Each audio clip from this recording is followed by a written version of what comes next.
Judeo-Christian God created the earth and everything which exists upon it. By that definition, the belief system is based entirely upon Judeo-Christian faith and does not consider scientific possibilities. In a recent survey, 75% of American adults identify themselves as Christian. That means 25% have a different faith or no faith at all. Given that, how can you justify forcibly subjecting approximately 1/4 of the nation's children to a faith-based belief system that is not their own?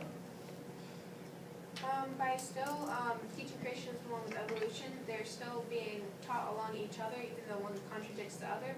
They'd be taught on the same level, just as the same notes taken on evolution and the same notes taken on creationism, the same tests on evolution, the same tests on creationism.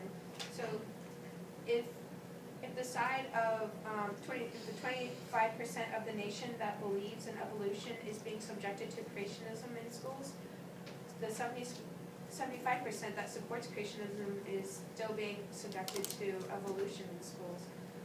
So they kind of even each other out by justifying each other, because if they're both taught, even though they contradict each other, each side is being taught both sides rather than just one side of the curriculum. As like a student who believes in creationism and supports creationism, or is 75% of the nation, if they're being subjected to evolution but they don't believe in evolution, I think it would be the same thing as a student who believes in evolution but not creationism being subjected to creationism.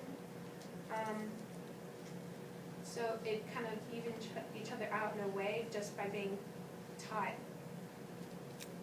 the same. Okay. All right. Would anyone on that side like to respond?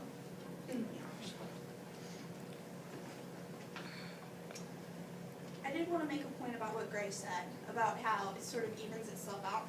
I don't think it does. If you look back at a famous quote that Gandhi said, it says, "An eye for an eye leaves the whole world blind."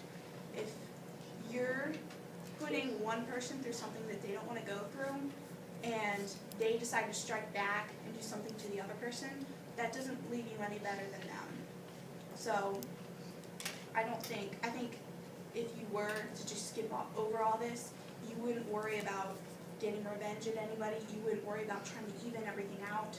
Society isn't totally even anyway. So why are you going to try and even things out if you're possibly just going to cause more